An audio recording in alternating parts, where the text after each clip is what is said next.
My daughter-in-law smiled at me across the candlelight, sliding a bowl of homemade sweet potato pie toward my place setting. It was my favorite dessert, a recipe passed down from my great-grandmother, but as she urged me to take the first bite, I realized something terrifying. That bowl was laced with enough high blood pressure medication to stop the heart of a horse, let alone a 70-year-old man. I did not scream. I did not flip the table. Instead, I reached under the tablecloth, texted 911, and prepared to give the performance of a lifetime. My name is Amos Crenshaw. I am 70 years old, and for the last 40 years, I have let the world believe I am nothing more than a retired HVAC contractor, drawing a modest pension. I drive a 12-year-old Chevy pickup. I wear work shirts from Walmart. I live in the same 4-bedroom house on a quiet working-class street in Charlotte, where I brought my son up.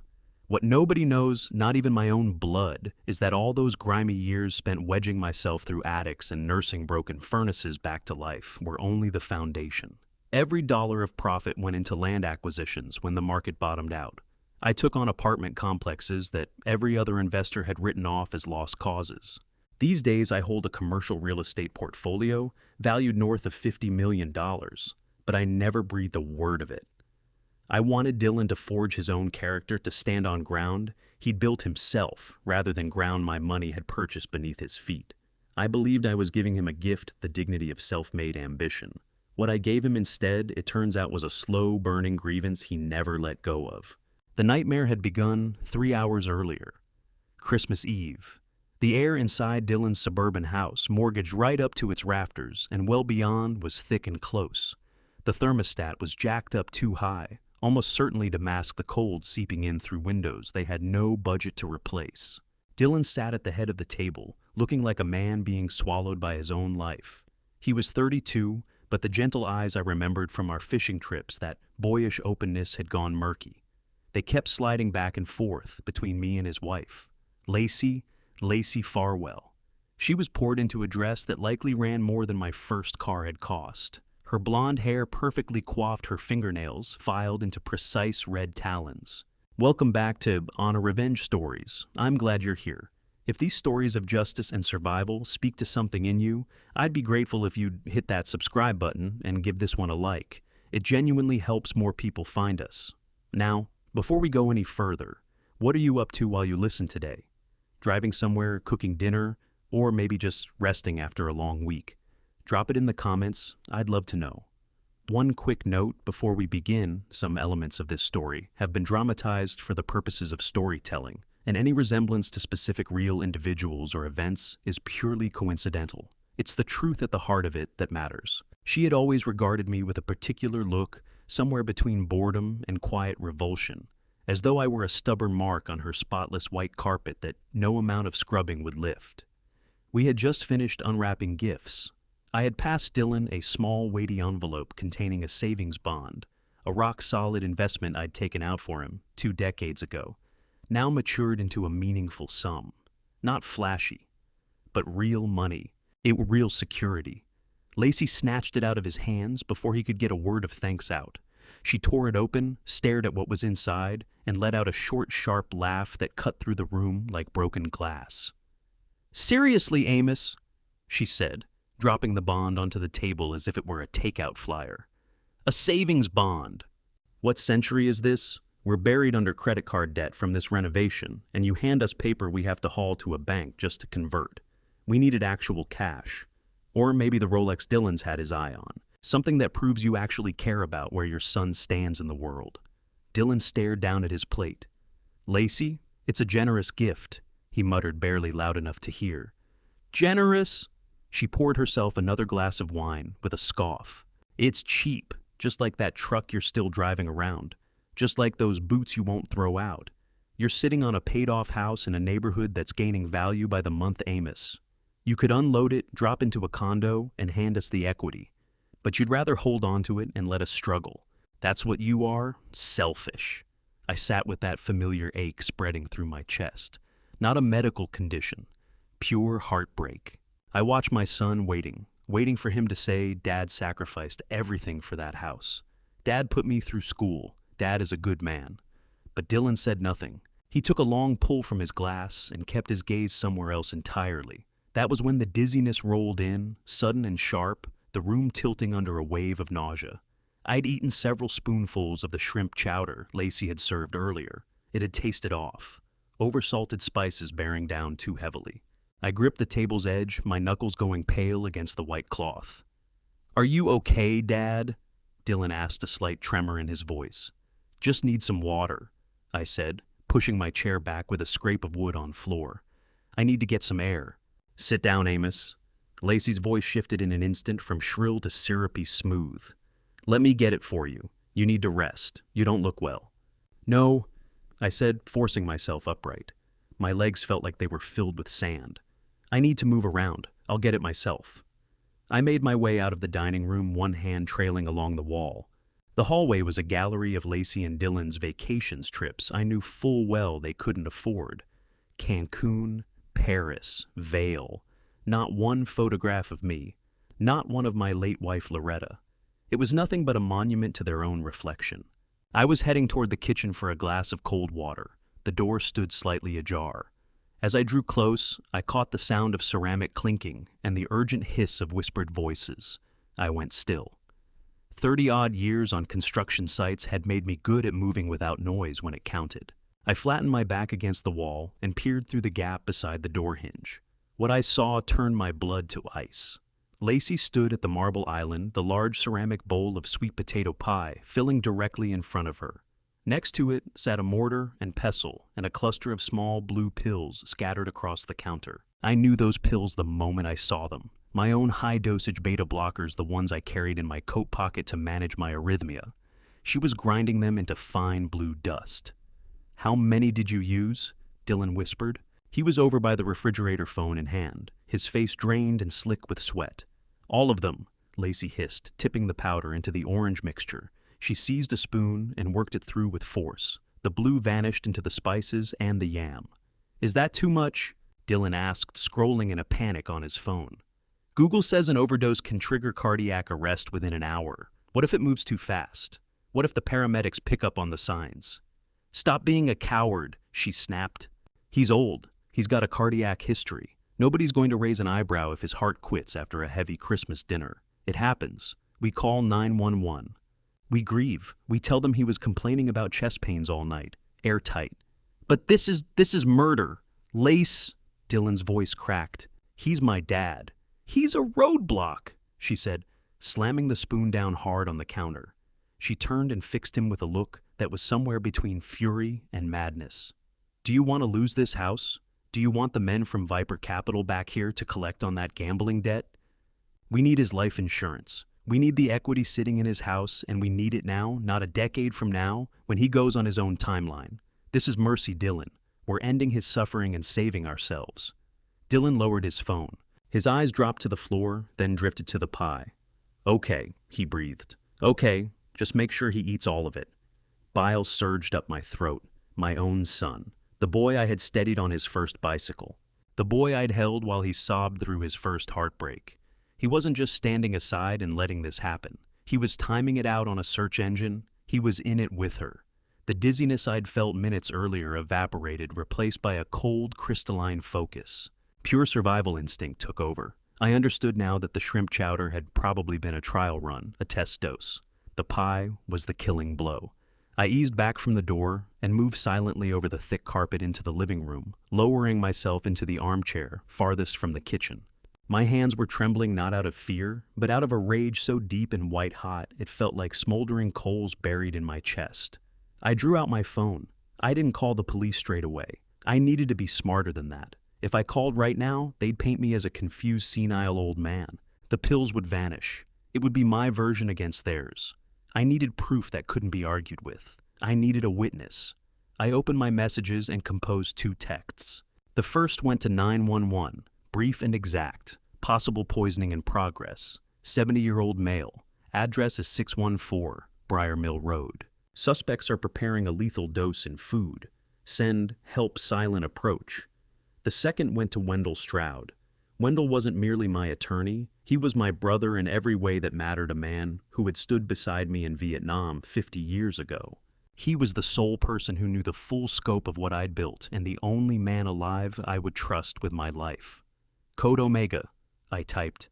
Activate the protocol. They just crossed the line. Bring the team to the hospital. I hit send and scrubbed both messages from my history. Slipped the phone back into my pocket just as the kitchen door swung wide. Lacey came through carrying the bowl of pie, wearing a smile that could have charmed a snake. Dylan followed with the dessert plates, moving like a condemned man. "Dad, there you are!" Lacey's voice was bright as a bell. "I brought your water, but I thought why not skip right to dessert? It's your favorite." She set the bowl on the coffee table in front of me. The smell of cinnamon and nutmeg rose up and curled through the air, coating the scent of what lay beneath it. "Go ahead, Amos," she said. "It's to die for." I looked at the bowl. I looked at my son, and I knew precisely what came next. I wasn't going to touch that pie, but I was going to let them believe it had all gone according to plan, just long enough for them to seal their own fate. I pressed a hand to my chest, drew a sharp breath, and got ready to put on the performance of my life. Lacey set the ceramic bowl onto the placemat with a delicate clink that rang unnaturally loud in the stillness of the dining room. She smoothed the front of her dress and stepped back, lacing her fingers together under her chin in a pose of theatrical anticipation. Steam lifted from the bowl in slow curls, carrying that deep familiar scent of sweet potato cinnamon and nutmeg, a smell that normally carried me straight back to my mother's kitchen in Charleston. Tonight it smelled like a chemical burn dressed up in sugar. I looked down at the orange filling, smooth, creamy, not a trace of blue visible anywhere. She had done a thorough job with the mortar and pestle. "Go on, Amos." Lacey's voice was wound tight beneath its forced cheerfulness. "Best eaten while it's still piping hot. You know how much you love it." I raised my eyes and looked straight at her. Her eyes were wide, fixed on me with a predatory stillness. She wasn't blinking nearly enough. Behind her, Dylan hovered near the archway to the kitchen, wringing his hands. He looked like a man standing before a firing squad. Sweat had broken out across his forehead, despite the chill rolling off the table. He couldn't bring himself to look at the bowl. His gaze was nailed to the floor, his weight shifting from one foot to the other. I lifted my spoon. The silver felt cold and dense in my grip, like a weapon I had no intention of using.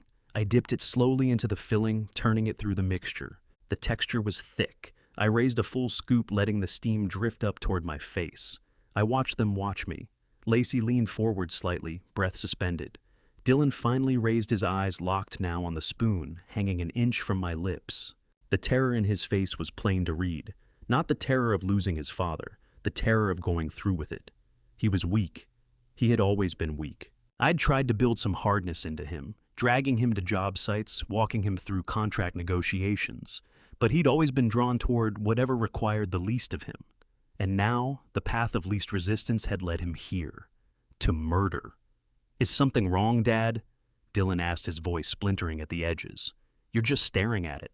"I'm savoring the smell," I said. My voice held steady in spite of the fire eating through my chest. "Something's different this year. Did you change the recipe, Lacey?" A microscopic flinch, her head jerked just barely. "Just a little extra clove," she answered quickly. "And a secret ingredient. I like to play around with it. Go ahead, try it." I brought the spoon closer to my lips. I could see the tendons in her neck pull taut. She was practically trembling with the need to watch me swallow. I held the spoon there. 5 seconds. 10. I let the silence pull thin until it was nearly brittle enough to snap.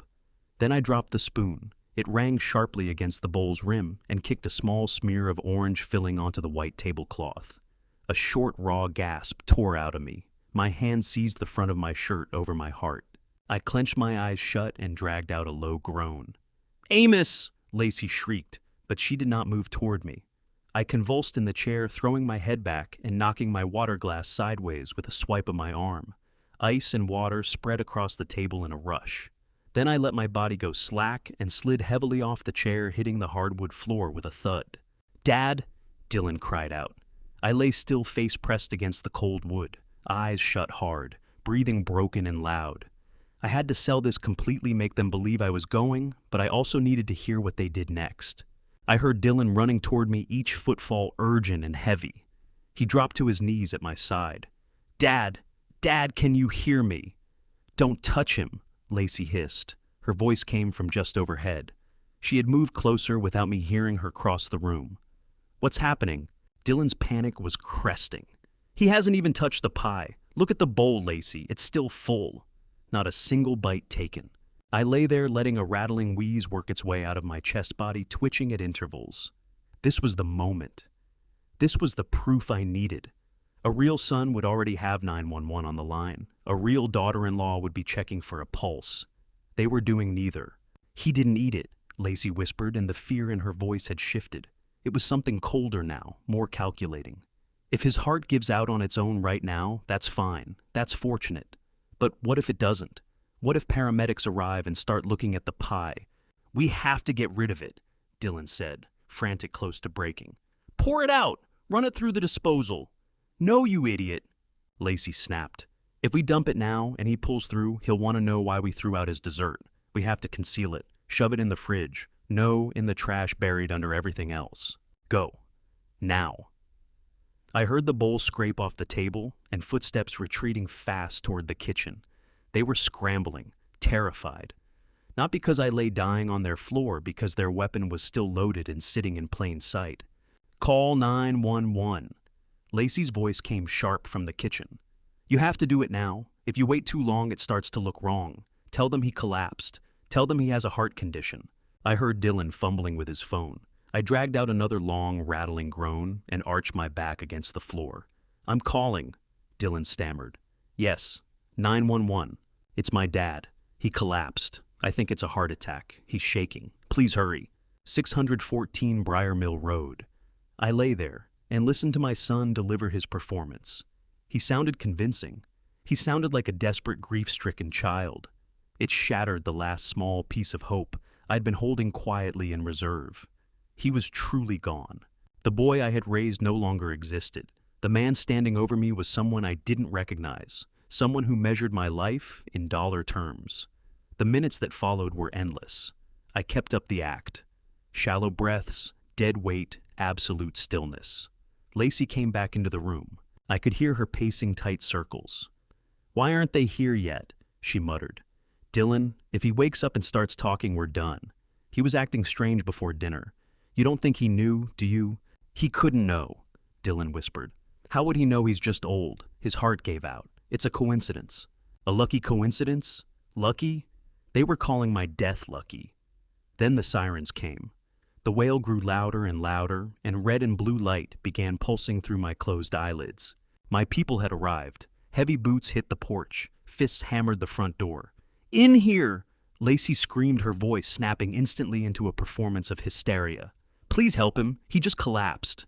The front door burst wide. I heard the surge of bodies, the pop and hiss of radios, the smell of rain and antiseptic flooding into the room. Sir, can you hear me?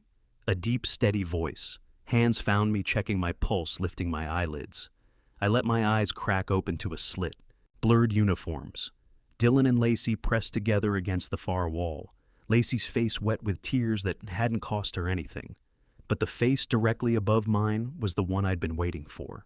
A big man, a scar over his left eyebrow. Standard EMT gear, but fixed to his collar was a small discreet pin, a gold lion, the insignia of Wendell's private security firm. He leaned in close under the pretense of checking my airway, lips barely parting. Omega Protocol! He breathed so low, it reached no one but me. Wendell sent me. You're safe, Mr. Crenshaw. I exhaled something I hadn't realized I'd been holding. A nearly invisible nod. We have a pulse irregular and weak, the medic announced, playing his role without a crack. We move him now. Get the stretcher.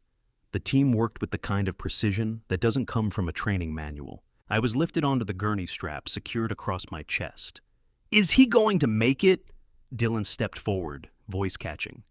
We're transporting him to Atrium Health Carolina's Medical Center, the medic said, stepping squarely into Dylan's path. Follow in your car. We need to stabilize him in transit. Don't slow us down. Wait, Lacey surged forward. I need his insurance card. I need to... We have everything on file, the medic said, already moving. We're going. They rolled me out into the cold night air. As the stretcher rose into the back of the ambulance, I caught a final look at my son and his wife, framed in the doorway of that expensive house I had funded. They looked small. They looked frightened. And for the first time all night, they had the look of people who understood that things were no longer in their hands. The doors sealed shut. The siren kicked on, and the ambulance pulled hard into the night. The medic drew the oxygen mask away from my face just enough to speak. "You can stand down, sir," he said. We pulled the sample from the kitchen while the police locked down the perimeter. My partner recovered the bowl from the trash. "We have the evidence." I let my eyes close, and the tears came on their own, quiet and unstoppable. I was alive. I was clear, but as we tore through the dark streets of Charlotte, I knew with absolute certainty that the real reckoning hadn't started yet. I'd survived what they'd put in the food. Now it was my turn. The hospital room carried the bite of bleach and refrigerated air, a sterile scent that did nothing to cover the sour undertone of sickness beneath it. I lay without moving in the narrow hospital bed, eyes closed, breathing slow and even. The monitor leads tugged lightly at my chest, and the machine kept up its steady, hypnotic beeping, the metronome for everything I was performing. Wendell had set it all up, with flawless precision. The doctor who admitted me was on his payroll. A man who understood how to hold a secret and how to stage a coma. To the world, I was a man suspended between living and dying after a massive cardiac event. To anyone who walked through that door, I was gone. To the camera tucked inside the smoke detector above the bed, I was the trap. The heavy door groaned open. I didn't move a muscle. The click of high heels on the linoleum floor, Lacey. Then the scuff of rubber soles, Dylan. Neither of them spoke. They did not rush to my side or reach for my hand. They did not pull a nurse aside to ask whether I would survive the night. The silence pressed down, broken only by the soft shifting of clothing. "Check the door," Lacey whispered, her tone clipped and impatient. "Make sure no one's coming." "We're clear," Dylan muttered. A presence settled over me, not warm, not concerned. It had the quality of something circling overhead, waiting. What I felt next were hands moving across my body, but not the hands of someone checking for a fever. They were working through the pockets of my canvas coat hanging on the chair beside the bed. I heard the rip of my wallet's Velcro. $40. Lacey's voice was coated in contempt. $40 and a Blockbuster card from 2003. "Lord Dylan, your father lived like a pauper. Where's the rest of it? Where are the bank cards?" "He keeps cash in a coffee can under the sink," Dylan whispered back. "He never trusted banks for his everyday money. You know that." "Pathetic," she spat. I heard my wallet hit the side table. "Doesn't matter. The cash is nothing next to what we're really after. Get the paper out. We need to do this before he wakes up or dies on us." I lay there keeping my heart rate level through pure will as stiff paper rustled and unfolded. The sound of it, heavy stock official. "This is it," Dylan said, his voice carrying a slight tremor. "General power of attorney. I downloaded the template this morning. It hands us control over everything. Medical decisions, real estate bank accounts. If we get this executed, we can move his assets before the probate courts even catch wind of a death certificate. But he can't sign it," Lacey cut in sharply. "Look at him. He's completely out." "That's why we brought the ink pad," Dylan said. "That's Section 4, Paragraph 3. A signature by mark or fingerprint is valid when the subject is medically incapacitated and physically unable to sign, provided it's witnessed." "And who's the witness?" Lacey asked. "I am," Dylan said. "And so are you." We just say he came around for a moment, lucid enough to nod, and we assisted him. Who's going to challenge the grieving son and daughter-in-law? The logic was airtight in the most terrifying way. It was also a felony. I felt the mattress give as Lacey lowered herself onto the edge of the bed. I concentrated on holding my eyelids still and keeping my jaw loose. "Give me the pad," she said. Her fingers closed around my right wrist. Cold, slightly damp. She raised my arm, dead weight heavy and slack. I made certain of that. She worked my hand toward the small plastic case she'd set on the nightstand. "Open his hand," she told Dylan. "He's making a fist." I was not making a fist on purpose. It was just what a hand does after 50 years of gripping hammers and wrenches. My joints had been stiff with arthritis for years, something Dylan would have known if he'd ever bothered to ask. Dylan got hold of my fingers and forced them apart. He was not gentle about it. He wrenched my index finger and thumb away from my palm, flattening my hand out. "Hold it steady," Lacey hissed. She seized my thumb. She did not guide it. She wrenched it, bending the joint backward, driving the pad of my thumb down into the ink sponge. The ink was cold and wet against my skin. "Press harder," she said. "We need a clean print." She dug her nails into the back of my hand and used her weight to grind my thumb into the sponge. The pain arrived sharp and fast. She was cranking my thumb back far enough that I could feel the tendons pulling under the strain. It took everything I had absorbed in the jungles of Vietnam to stay limp to keep from yanking my hand back and making her pay for it on the spot. I remained a statue. "Okay, bring the paper here." I felt the document brush my arm.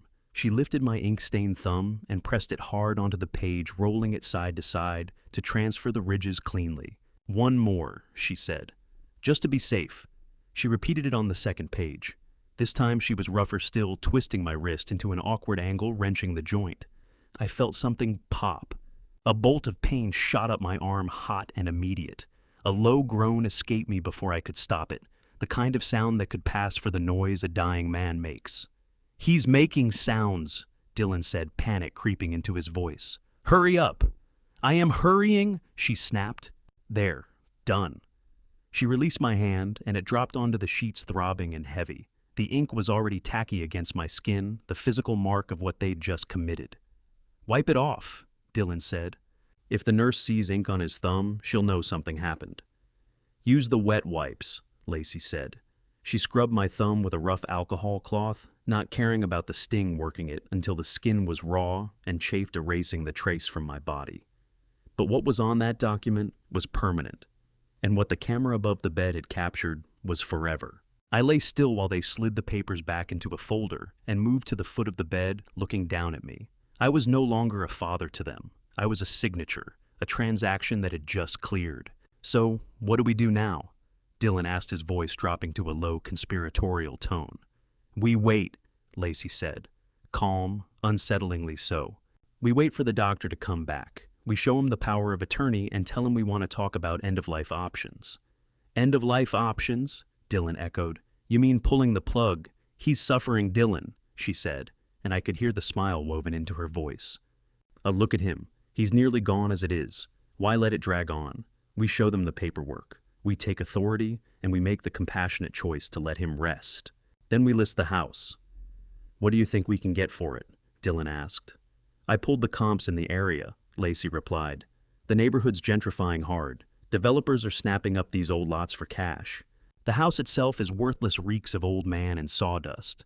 But the land is a double lot on a corner. We could pull $2 million on it easily. Maybe 2.5 if we run a bidding war." $2 million, Dylan breathed. "That wipes the debt. That gets Viper Capital off our backs. That puts us in the condo in Ballantine." "Exactly," Lacey said. $2 million, Dylan. All we have to do is wait for his heart to stop. Honestly, him going now is doing us a favor. If he'd hung on for years, he'd have eaten through all that equity with medical bills. This is the best-case scenario." I listened to them carve up my life between them. They talked about my truck like it was scrap metal waiting to be crushed. They talked about my tools as junk for a haul-away service. They talked about my home, the home where I'd rocked Dylan to sleep as an infant, as nothing more than bare dirt for a bulldozer. What they didn't know was the commercial portfolio. What they didn't know was the investment accounts. What they didn't know was that the house they were so eager to sell had already been placed inside an irrevocable trust, deeded to a charity that built schools in developing nations. They knew nothing.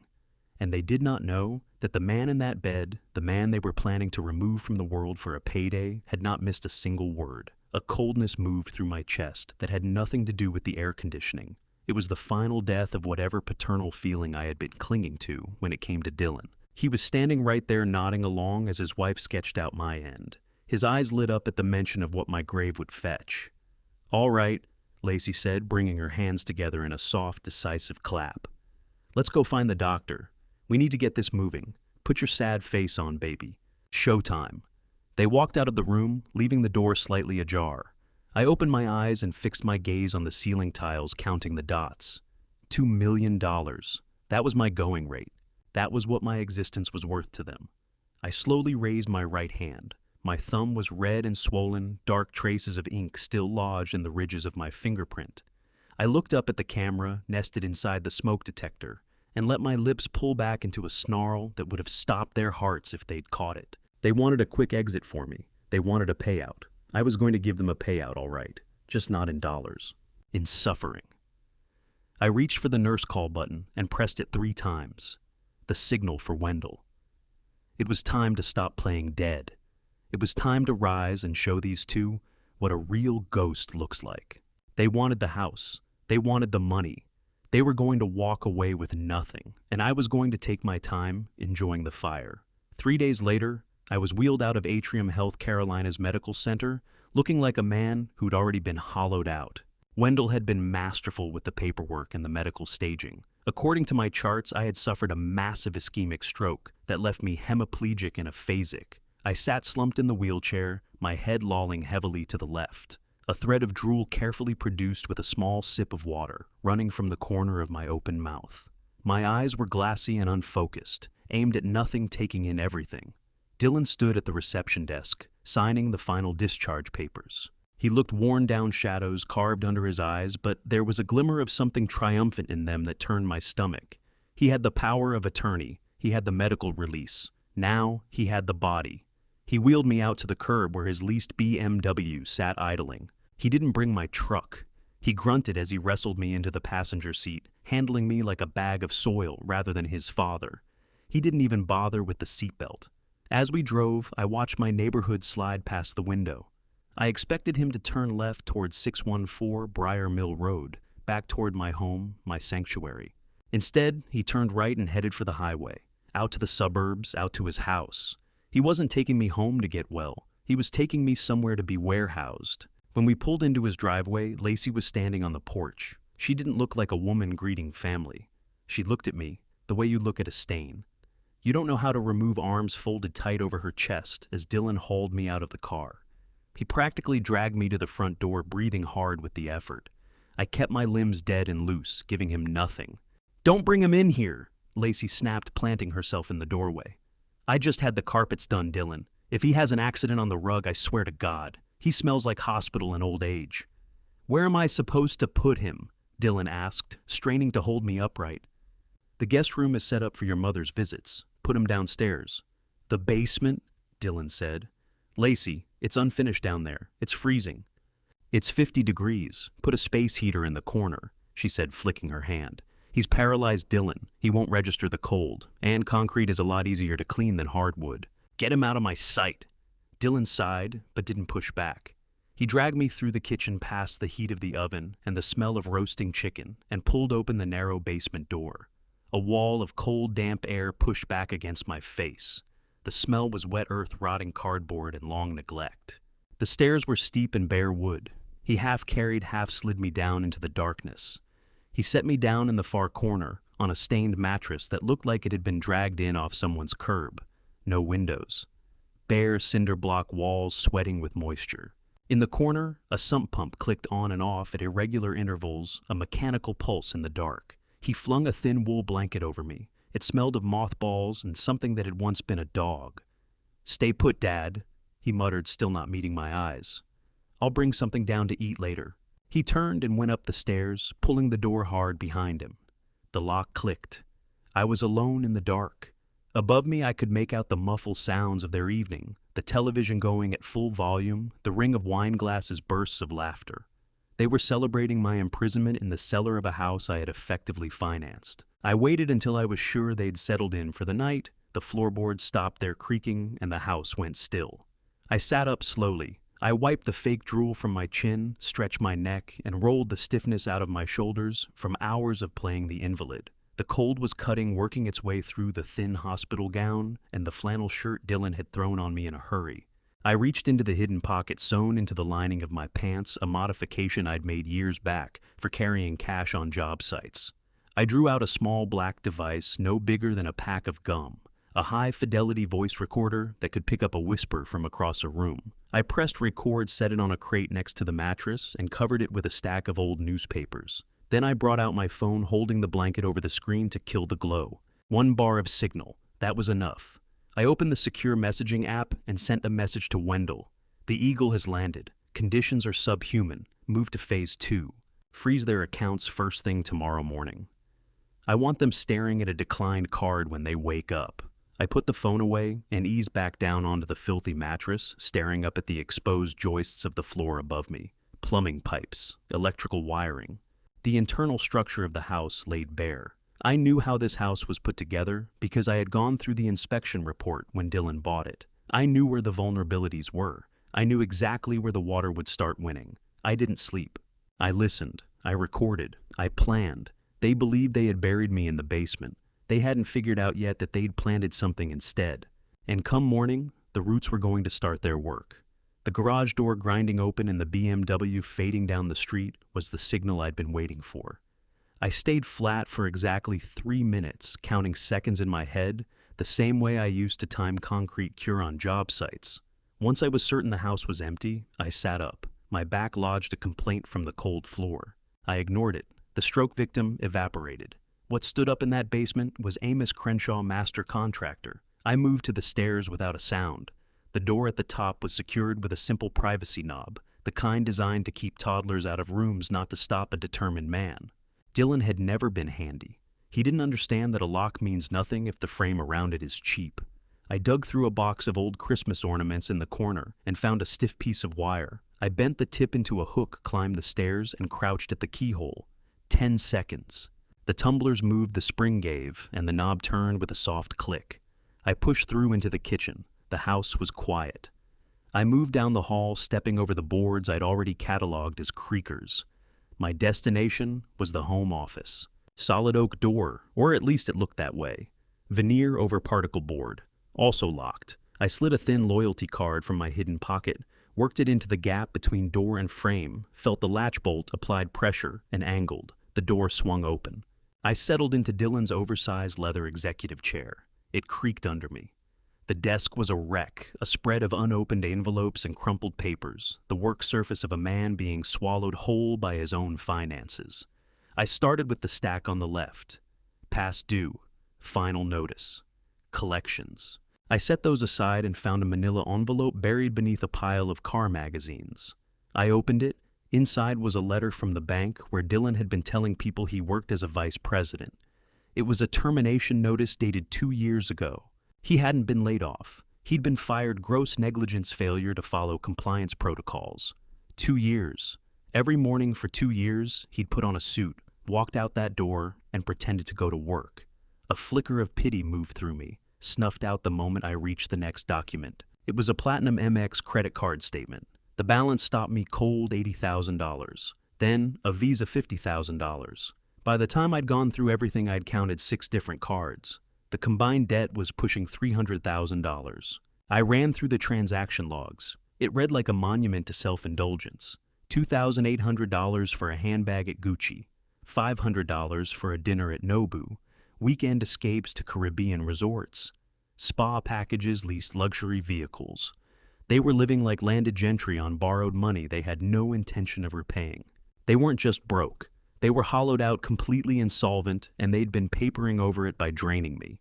I turned to the bottom desk drawer, locked, but the mechanism was cheap zinc hardware, the kind that gives with a firm look. I planted my foot against the desk leg and yanked hard. The wood frame cracked and the drawer lurched open. Inside sat a single red folder. The name on the label sent a jolt straight through my chest. Viper Capital. I knew that name, knew it well. I opened the folder and the air went out of me.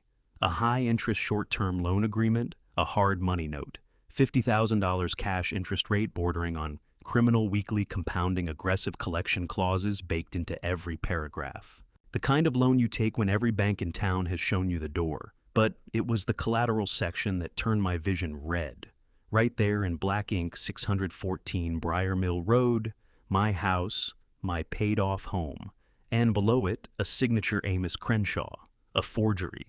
A shaky, desperate imitation of the hand I'd used on Dylan's report cards and birthday checks for 30 years.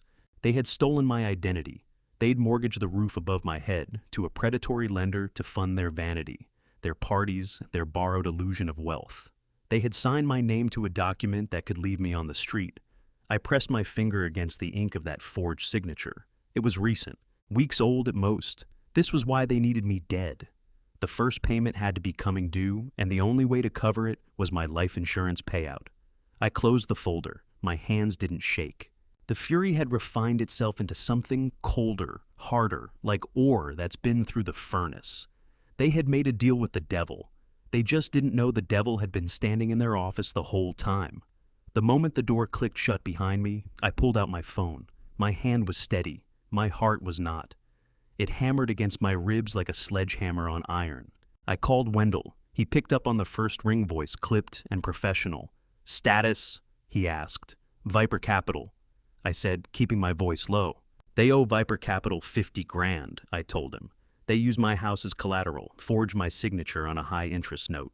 There was a pause, then a low, dry laugh like dead leaves dragged across pavement. "Wendell? What exactly is funny?" I asked, irritation sharpening my voice.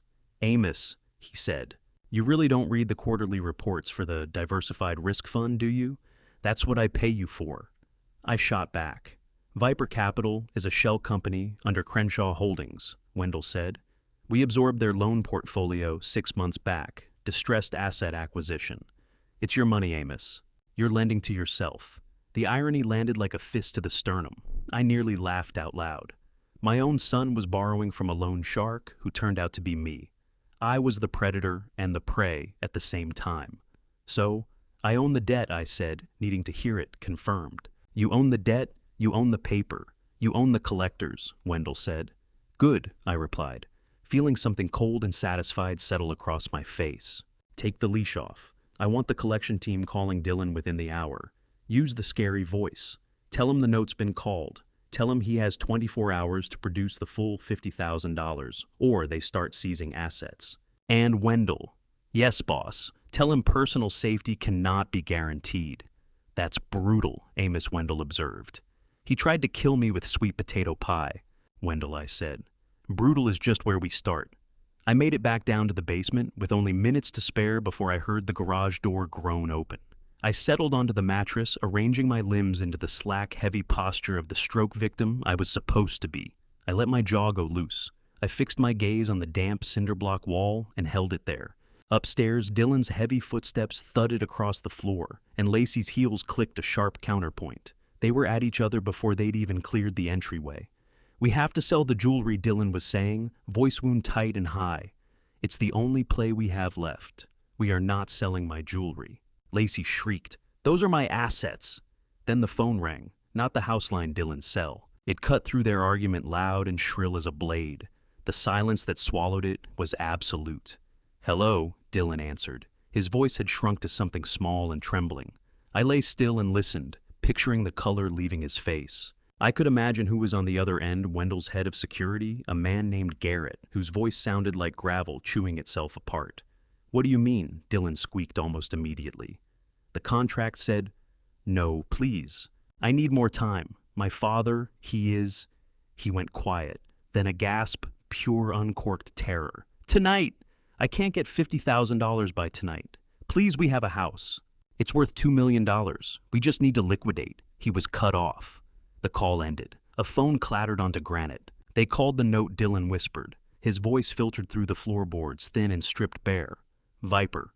They said the signature looks suspect. They said they're auditing the collateral. They want the cash tonight, Lacey. Or they're sending a team." A team. Lacey's voice jumped an entire octave, like hitmen. "Like collectors," Dylan said. "They said personal safety is not guaranteed." "Oh my God. They know about the forgery. If they find out the house isn't legally mine yet, they will kill us. We are dead. We are actually dead." "Shut up," Lacey snapped. "Stop panic spiraling. We need money." "Where do we get money?" "We don't have any," Dylan screamed back. "You spent it all. The credit cards are maxed. The bank accounts are overdrawn. There is nothing left." The argument detonated, a symphony of blame echoing through every floorboard. "This is your fault," Dylan yelled. "You had to have the Mercedes. You had to have the renovation. You bled me dry." "My fault," Lacey screeched. "You're the one who lost his job 2 years ago and couldn't find the spine to tell a single soul. You're the one pretending to be a banker while you kill time playing video games at Starbucks. I'm the one keeping up appearances." "Appearances don't pay the shark," I heard stomping. The basement door flew open. Light poured down the stairwell and hit me like a slap. Dylan thundered down the wooden steps, face red and slick eyes blown wide. Lacey came behind him, looking every bit the cornered animal. They stood over me. I didn't move, didn't blink. "Look at him," Dylan spat, kicking the edge of the mattress near my leg. "Just lying there, useless. Millions in equity sitting in that house, and he's just consuming oxygen." "He is the reason we're in this mess," Lacey hissed. She bent down until her face was inches from mine. I could smell the wine on her breath. "If you had just died," she whispered, her voice like something venomous and cold. "If you'd had the decency to go in that hospital bed, we'd be rich right now. We'd be safe." She slapped my cheek. It wasn't hard, but it stung, and it was meant to demean. "Do something!" she screamed into my expressionless face. Die so we can sell your house." Dylan grabbed her arm. "Stop it. He doesn't understand. He's a vegetable." "He's a stubborn old mule," she said, pulling herself upright. "And he's going to get us both killed." Maybe, Dylan said, studying me with a look I'd never seen on his face before, dark-cornered, calculating. "Maybe he can still be useful to us. Just not the way we planned." "What do you mean?" Lacey asked. "If Viper wants money," Dylan muttered, his gaze dropping to my chest like he was watching it rise and fall and doing math. "Maybe we hand them something worth more than cash. Or maybe we just need him gone. So we can collect the insurance before we're the ones collected. No more waiting on nature to take its course. We need to move the timeline up." They looked at one another. Something shifted in the room. The panic was still there, but it had set the way concrete sets. This wasn't fear anymore. It was decision. They turned and climbed back up the stairs. The door locked behind them. I lay in the dark, my cheek still burning from her slap. They thought they were trapped. What they didn't know was that they were locked in a cage with the zookeeper, and I had just decided it was feeding time. The air in the basement thickened, not just with the cold damp of the earth, but with the suffocating weight of pure desperation. Dylan and Lacey had come back down. They circled the small concrete square like animals in a pen, their shadows jerking wildly across the cinder blocks beneath the single flickering bulb. The collection agency's threat had cracked something essential in both of them. Whatever veneer of civilization they had been wearing was peeling away layer by layer, leaving nothing underneath but raw, primal terror. Dylan muttered to himself, chewing his fingernails down until they bled. $50,000. We need $50,000 by morning, or they send the collectors. We are dead, Lacey. We are dead." Lacey stopped pacing. She stood over me, her silhouette tall and distorted against the wall. She studied my unmoving body with a cold, clinical detachment that was far more chilling than her earlier fury. The anger was gone. What replaced it was calculation. She was no longer looking at me as a father-in-law. She was appraising me the way a butcher appraises a carcass. "We are not dead, Dylan," she said, her voice drained of all feeling. "We just need to think creatively. We have a resource right here that we haven't touched." Dylan stared at her, confused. "What do you mean?"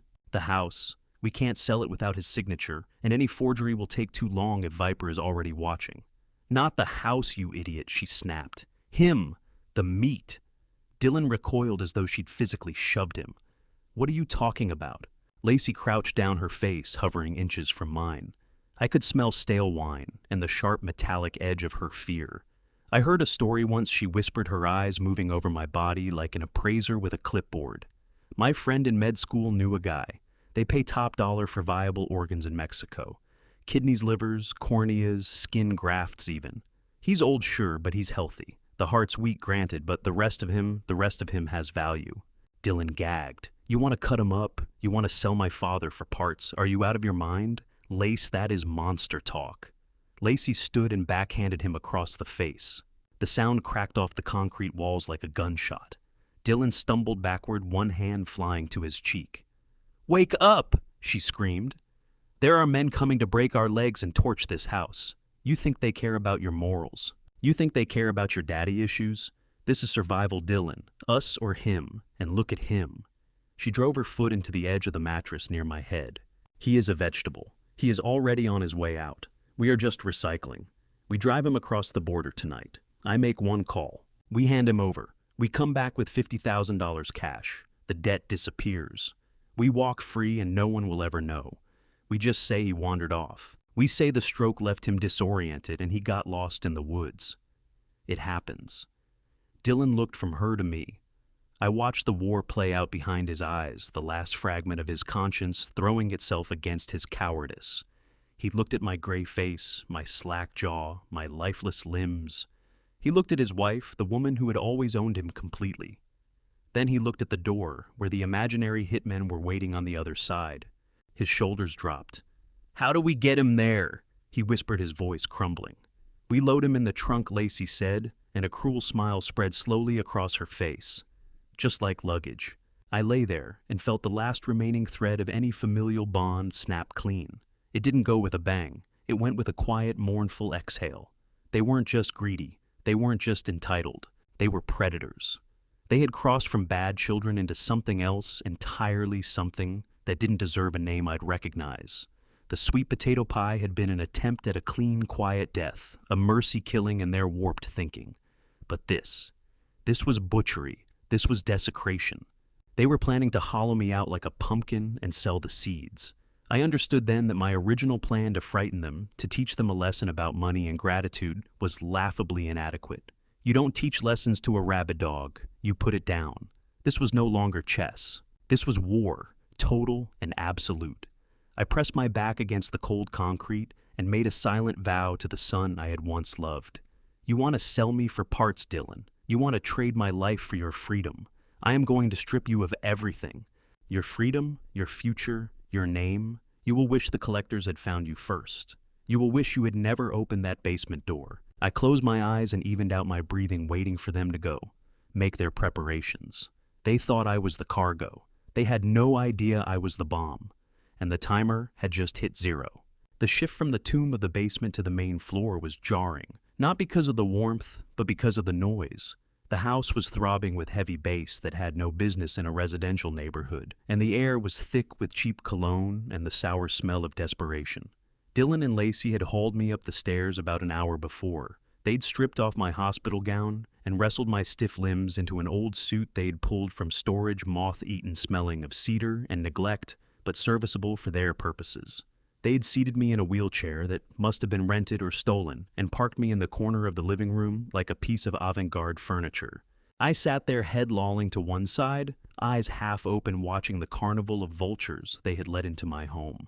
These were not friends. These were not neighbors arriving with casseroles and condolences. These were sharks. I knew the type from decades in business. Hard money lenders sniffing for a quick flip, unlicensed real estate wholesalers who preyed on distressed pawnshop operators who never asked about receipts. Dylan and Lacey were running a fire sale, and I was the inventory. They were scrambling to raise $50,000 for Viper Capital before sunrise, willing to part with anything that wasn't bolted down, including the deed to my house, which sat on the coffee table amid a clutter of empty beer bottles and half-eaten appetizers. I watched Dylan work the room. He was sweating through his shirt eyes, jumping toward the front door every few minutes, as though expecting it to fly off its hinges. He was trying to move my tools, my truck, and apparently the copper wiring out of the walls to a man with a gold tooth and a leopard print jacket. "I'll give you $5,000 for the truck and the tools," the man said, flicking ash onto the carpet with a laugh. $5,000! Dylan squeaked. "The truck alone is worth $20,000, not without a title." "Not tonight," the man sneered. "You want fast cash, or do you want to negotiate?" Dylan took the cash. My chest burned, but I held still. The real horror, though, was Lacey. She held court by the fireplace in a dress cut far too short, gripping a glass of wine filled far too high. She was introducing me to strangers, not as her father-in-law, but as an asset. "This is the golden goose," she slurred, gesturing in my direction with her glass. "Doctors say he could go any day now. The stroke wiped out everything upstairs. He is just a body waiting for a signature." A man I didn't recognize walked over. He wore a suit that cost more than Dylan earned in a year, but he carried it like a costume.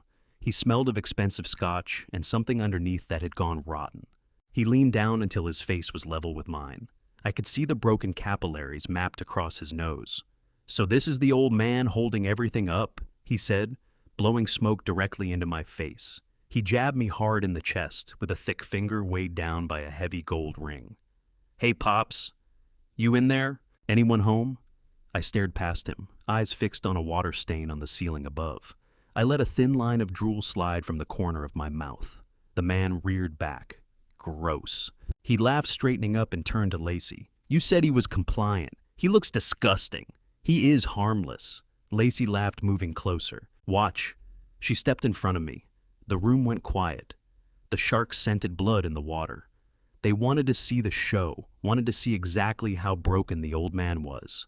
Lacey dipped her finger into her wine glass and flicked red droplets across my face. "Wake up, Amos," she sang. "It is a party." The guests laughed. It was a harsh braying sound. Emboldened by the laughter, Lacey took a sip of wine and then deliberately tipped her glass. A dark red stream poured onto the lap of my suit, soaking through the fabric and bleeding into the white shirt beneath. It looked like a gunshot wound. It looked like blood. "Oops," she giggled, making a show of covering her mouth. My hand slipped. "Look at him. He doesn't even react. He likes it. He's probably thirsty." She upended the rest of the glass over my head. The wine ran down my forehead and into my eyes, stinging and clouding my vision. It dripped from my nose and chin onto the floor. I sat there soaked in alcohol and humiliation, while 20 strangers laughed at my degradation. "Somebody snap a picture," the man in the leopard print jacket hollered.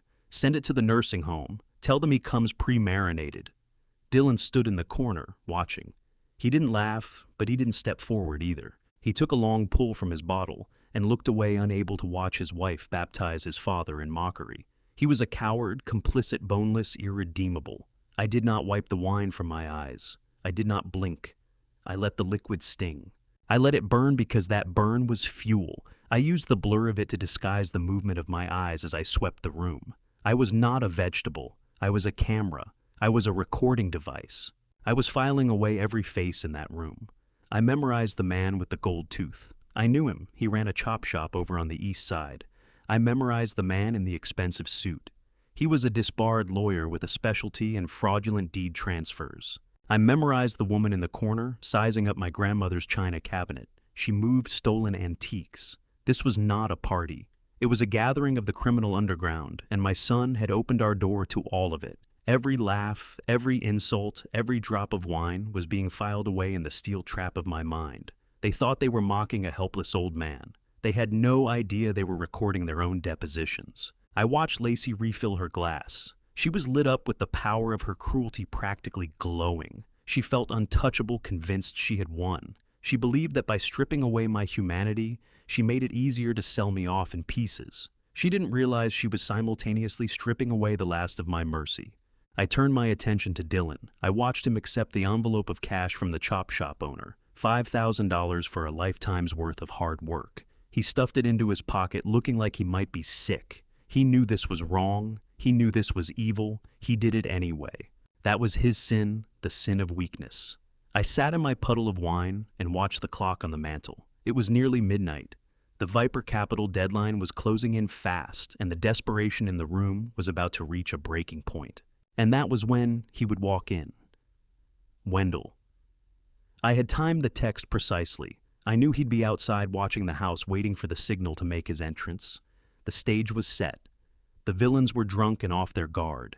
The victim was suitably bloodied and bowed. It was time for the hero to arrive, not to save the day, but to close the trap. I looked at Lacey one last time, laughing, spilling, preening. "Enjoy the party, my dear," I thought. "Drink deep, because the hangover coming to you tomorrow will last the rest of your life. You wanted to play with the big boys. You wanted to swim with sharks. Well, you're about to discover there is something in the water far bigger and far hungrier than you, and it's sitting right in front of you, covered in wine, waiting for the bell to ring." The front door didn't open with a knock or a ring.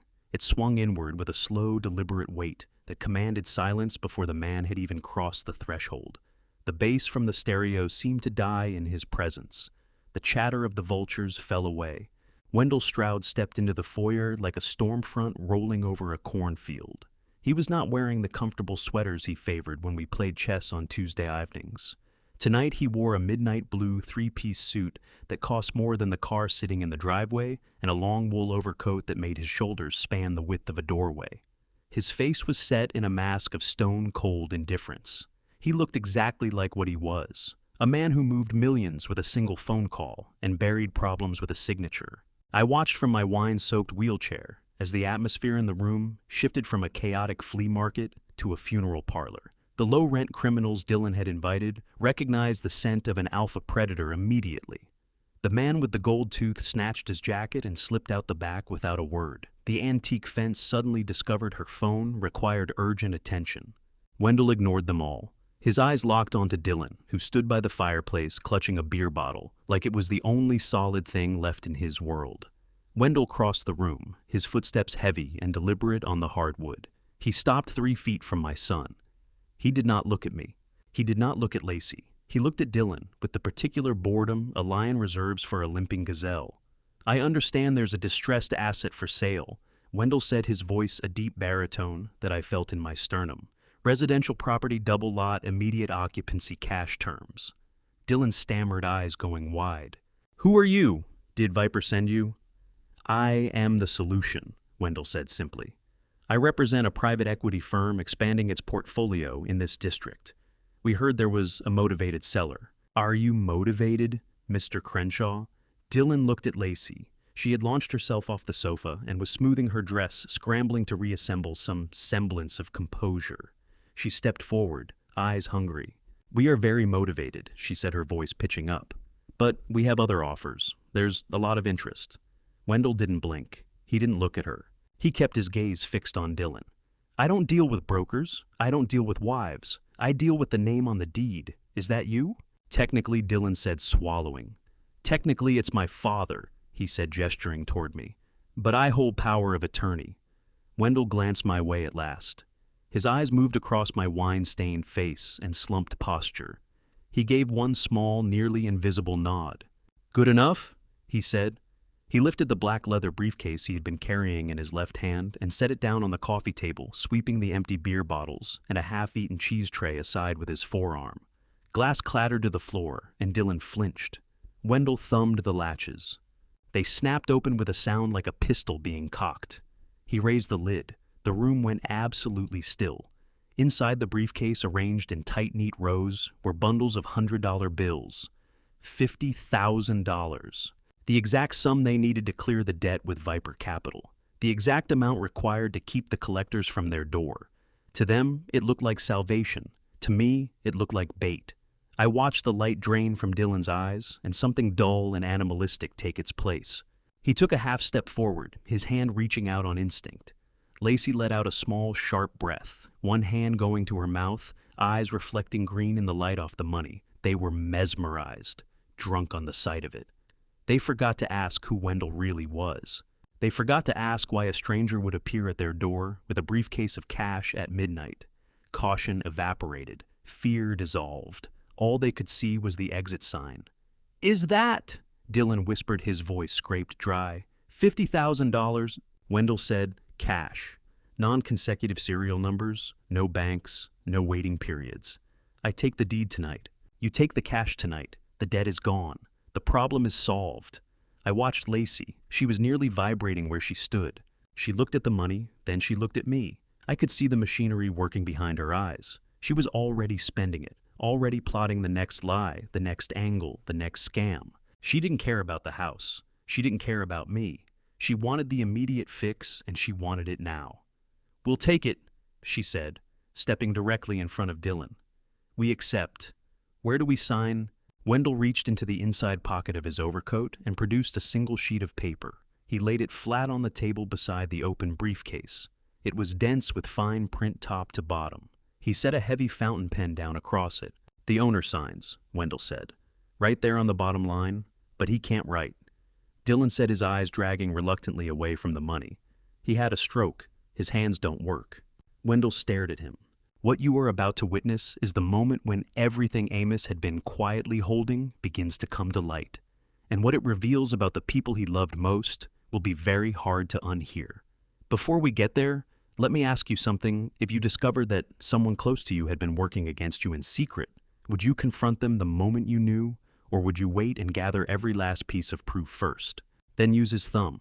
A fingerprint carries full legal weight in the state of Georgia for incapacitated grantors provided it's witnessed. I will witness. You will witness. Wendell reached into his pocket and produced a small red ink pad. He tossed it onto the table. It skidded across the wood and came to rest directly in front of Dylan. Do it, Wendell said. Do it right now, or the briefcase closes and I walk out that door. And I promise you, the next man through that door won't be carrying money. He'll be carrying a baseball bat. Dylan flinched. The threat of the collectors was still raw in his mind. He looked at the money. He looked at the ink pad. He looked at me. I sat motionless, letting the drool pull against my collar. I made no sound. I offered no resistance. Dylan snatched up the ink pad. He rushed over to me, dragging the coffee table closer with his foot so the document was within reach. He grabbed my hand. His palms were slick with sweat. He was shaking so hard his teeth knocked together. "Sorry, Dad," he muttered, but he kept his eyes off my face. "I have to do this. It is for us. It is for the family." He closed his fingers around my thumb. He wasn't cruel about it this time. He didn't twist. He just needed it done quickly. He pressed my thumb into the red ink. It felt wet and cold. He dragged my hand across to the document. "Right there," Wendell said, tapping the line. "Press hard. Make it legible." Dylan pushed my thumb down onto the paper. He leaned his weight into it, grinding my skin against the page, working for a clean, full impression. I felt the paper beneath my thumb, and I knew exactly what it was. It was not a deed of sale. It was a confession, a waiver of all rights, and an acceptance of full criminal liability for fraud, embezzlement, and attempted murder. It was a document Wendell and I had spent days drafting together, and Dylan, blinded by greed and sheer panic, hadn't read a single word of it. He only saw the line. He only saw the money. He lifted my hand. A perfect red thumbprint sat on the page like a bloodstain. "Done," Dylan said, breathless. "It is done." Wendell picked up the paper. He blew across the ink to set it, folded it with care, and slid it back inside his coat pocket. "Yes," Wendell said, his voice dropping an octave. "It is done." He closed the briefcase. He latched it, but he did not push it toward Dylan. His hand stayed on the handle. Dylan reached for it. "Okay, hand it over." Wendell did not move. He simply stood there, looming over my son like a dark tower of judgment. The room felt suddenly very small and very cold. "There is just one thing," Wendell said. "A small technicality." "What technicality?" Lacey snapped. "We signed. Give us the money." Wendell looked at me. For the first time since he'd walked through that door, he met my eyes directly. He smiled. It was not a kind smile. "The technicality," Wendell said, "is that the owner has to be incapacitated, and I don't believe he is." Dylan frowned. "What are you talking about? He's a vegetable? Look at him." Wendell shook his head, slow and deliberate. "No, I think he's just disappointed." I lifted my head, slowly. I blinked the wine out of my eyes. I dragged the sleeve of my ruined suit jacket across my chin and wiped away the drool. I pushed my shoulders back and sat up straight, feeling my spine crack and realign. The transformation was immediate. The broken old man vanished. The man who had built an empire from nothing took his place. I looked at Dylan. I looked at Lacey. Their faces went slack. Lacey's wine glass slipped from her hand and exploded on the floor. Nobody looked at it. Every set of eyes in the room was locked on me. I cleared my throat. A rough sound like gravel sliding down a metal chute. "You really should read the fine print, son," I said, my voice steady and clear. "That ink is going to be very hard to wash off in prison." The single sheet of paper lying on that coffee table, amid the half-empty beer bottles and the open briefcase, was a masterpiece of legal entrapment. To an untrained eye, or to an eye clouded by greed and desperation, it bore every surface resemblance to a standard quitclaim deed, the kind of routine administrative paperwork required for a property title transfer. But I knew every syllable on that page because I had spent 3 sleepless nights drafting it with Wendell. The header did not read property transfer agreement. It was set in a font just small enough to demand reading glasses, which Dylan, in his vanity, refused to wear. It read, "Voluntary relinquishment of inheritance and admission of criminal liability." Paragraph 1 was a complete confession to the attempted poisoning on Christmas Eve, detailed down to the dosage of beta blockers ground into the sweet potato pie. Paragraph 2 laid out the conspiracy to defraud a senior citizen through the use of forged loan documents tied to Viper Capital. Paragraph 3 was the killing blow. It contained a clause stating that the signatory accepted full personal responsibility for all debts incurred by the Crenshaw estate, effectively loading his own bad loans back onto himself while cutting off any future claim to my assets. This was not a sale. It was a financial and legal suicide note. And it sat there in plain sight, lit up by the garish chandelier Lacey had purchased with my stolen money. All Dylan had to do was read it. The first sentence alone would have told him the game was rigged. The fine print would have shown him that Wendell was not a savior, but an executioner. But he wasn't reading. He was staring at the stacked hundreds in that briefcase, his pupils blown so wide they swallowed his irises. He saw salvation. He saw a way to climb out of the pit he had dug. He could not see the trap closing around his ankle. He could not see that the paper wasn't a ticket to freedom. It was a one-way pass to a federal penitentiary. Dylan grabbed the red ink pad, his movements jerky and uncoordinated, like a man reaching for something he can't stop himself from touching. He shoved the coffee table closer, the legs shrieking against the hardwood, a sound that made the last few party guests still lingering visibly wince. He didn't look at me. He couldn't bring himself to look at the face of the father he was about to betray for the second time in a week. He grabbed my wrist instead. His hands were clammy cold with sweat, but burning with a feverish urgency underneath. He squeezed harder than necessary. This was not the grip of a son holding a father's hand. It was the grip of a butcher handling a cut of meat. He pulled my arm toward the table. I let it hang dead weight, completely limp. I wanted him to feel the heaviness of it. I wanted him to carry the full burden of what he was doing in his muscles. He drove my thumb into the red ink pad, pressing down with his other hand and mashing my skin against the sponge until the ink worked its way into the cuticles. It felt wet and cold like fresh blood. He raised my hand and positioned it above the signature line. His breath came in short, ragged pulls. "Just one print," he muttered under his breath voice, barely there. "Just one print and it's over. We take the money, we pay Viper, we start fresh."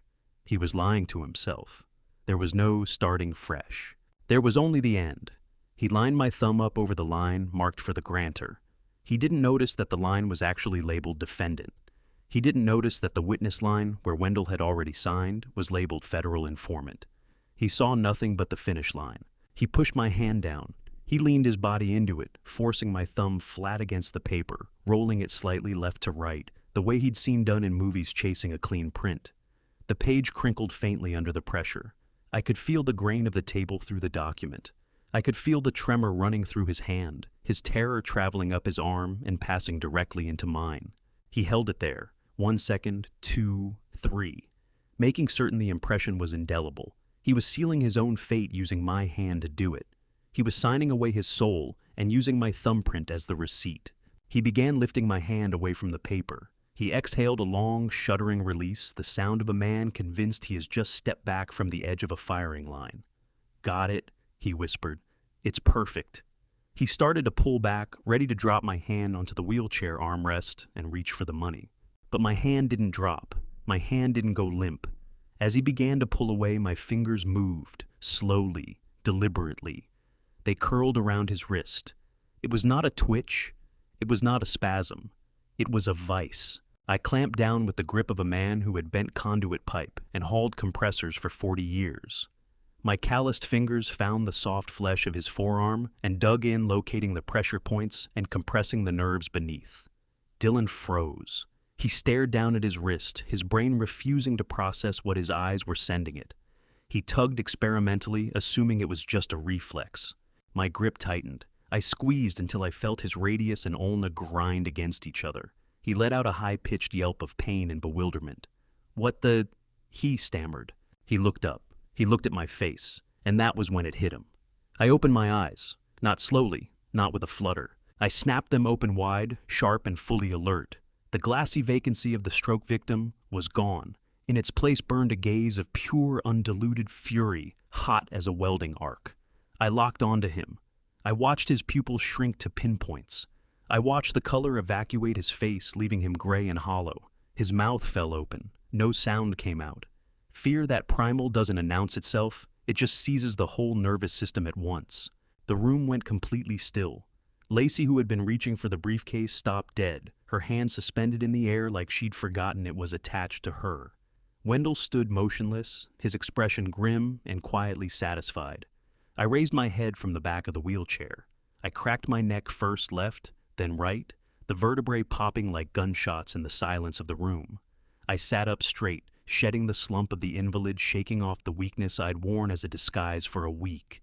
I hauled Dylan closer, jerking him down until his face hung inches from mine. I could smell the stale beer on his breath. I could see every broken vessel in his eyes. He was shaking so hard he was rattling the wheelchair. I held him there, caught in my grip, caught in my gaze. I glanced down at the paper on the table. The bright red thumbprint sat there like a scarlet letter. Then I looked back at him. I did not shout. I did not raise my voice. I spoke in a tone that was low, grave, and terrifyingly even. "Make sure it's legible, son." I said, my voice filling every corner of the room. "That ink is going to be very hard to wash off where you're going." Dylan made a sound that was half sob, half scream. He wrenched his arm trying to pull free, but I held him anchored. I was the rock. He was the wave breaking against it. "You thought I was asleep?" I said, leaning in closer. "You thought I was gone. But I was watching you. I was listening to every word. I heard you sell me to the chop shop. I heard you make plans to dump me across the border, and I felt you press my thumb onto your own death warrant." "Dad!" he whispered, his voice fracturing. "Dad, please!"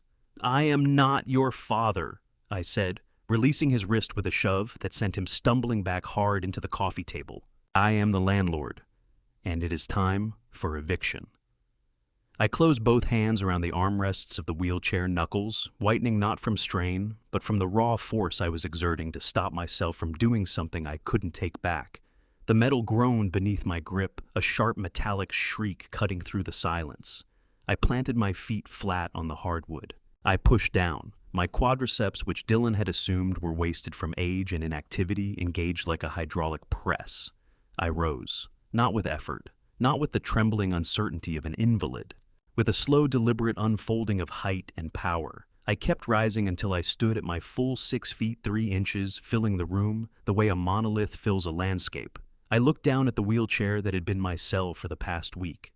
I raised my boot and kicked it with a casual flick. The chair shot across the floor, spinning wildly until it smashed into the wall with a deafening crash of steel and plastic. I reached for the lapels of the moth-eaten jacket Lacey had forced me into, soaked now in cheap wine and the residue of their contempt. I took the fabric in both fists. One sharp, violent motion, I ripped it open.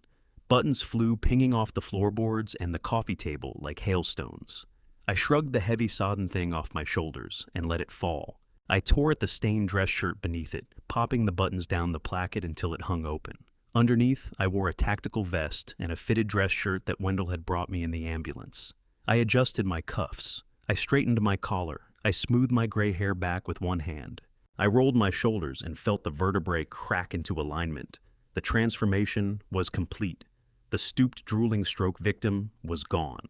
Standing in his place was Amos Crenshaw, the man who had raised skyscrapers out of mud and closed deals with people far more dangerous than these suburban parasites.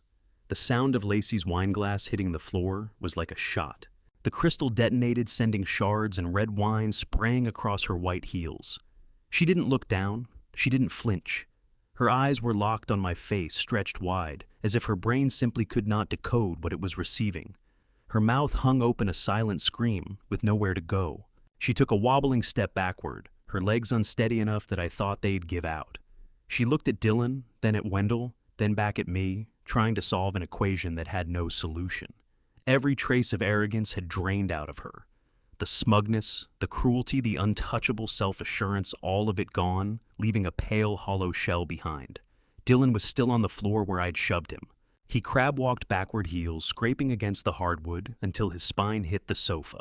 He was hyperventilating, chest-heaving in short, desperate bursts that sounded like a failing engine. He looked like a child who had just watched a monster crawl out from under his bed, only to realize the monster was his own father. He tried to form words.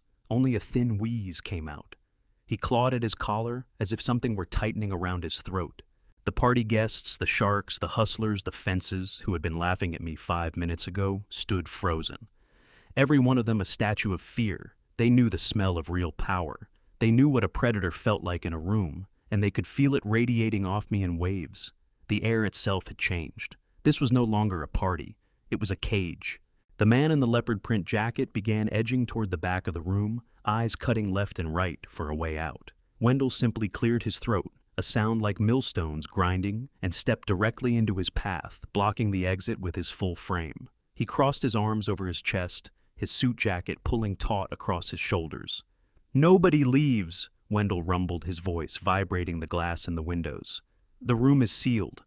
Panic moved through the crowd in a wave. A woman near the kitchen dropped her purse, spilling stolen silverware across the tile. A man by the window sloshed beer down his own front. They looked at one another, and the realization arrived all at once they were trapped.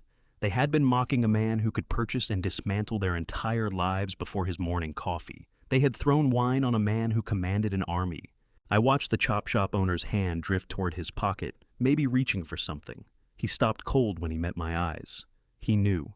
He knew that if he moved, he would not be leaving this house on his own feet. I took a step forward. The floorboards didn't creak. They seemed to solidify beneath my weight. I walked to the center of the room, stepping across the puddle of wine and broken crystal, my boots crunching over the shards. I stopped on the Turkish rug. I swept my gaze around the room and made eye contact with every person in it. The fence, the disbarred lawyer, the guests who had cheered when the wine hit my face. Every one of them looked away. I was drawing the air out of the room. I was the gravitational center and everything else was being pulled in.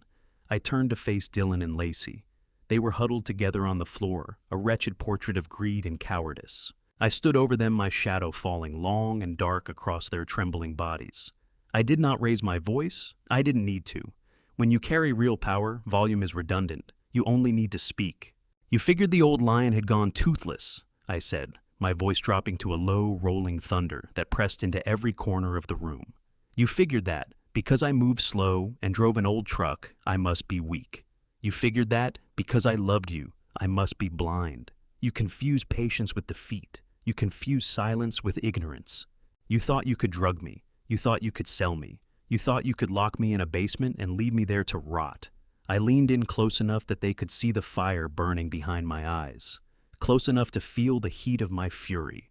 But I was not weak. I hissed. I was resting. I was watching. I was letting you collect enough rope to hang yourselves. And tonight you kicked the chair away. I am not the victim here, children. I am the judge. I am the jury. And I am the executioner, and court is now in session. I turned my back on the two cowering figures, my son and his wife, and moved toward the fireplace. Above the mantel, flush against the stone, hung the 75-inch television Dylan had bought 3 months ago. From my review of his credit card records, I knew he had charged $4,000 for it on an account opened in my name. It was a monument to his greed, a vast black mirror that swallowed the wall whole. I picked up the remote, sitting on the mantel beside a half-empty bottle of champagne. It was light in my hand, plastic trivial, but in that moment, it was the gavel of the court. I turned back to face the room.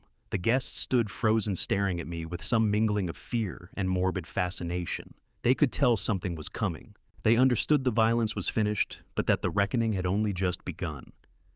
"You all came here for a show," I said, my voice filling the silence. "You came to pick the bones of a dying man.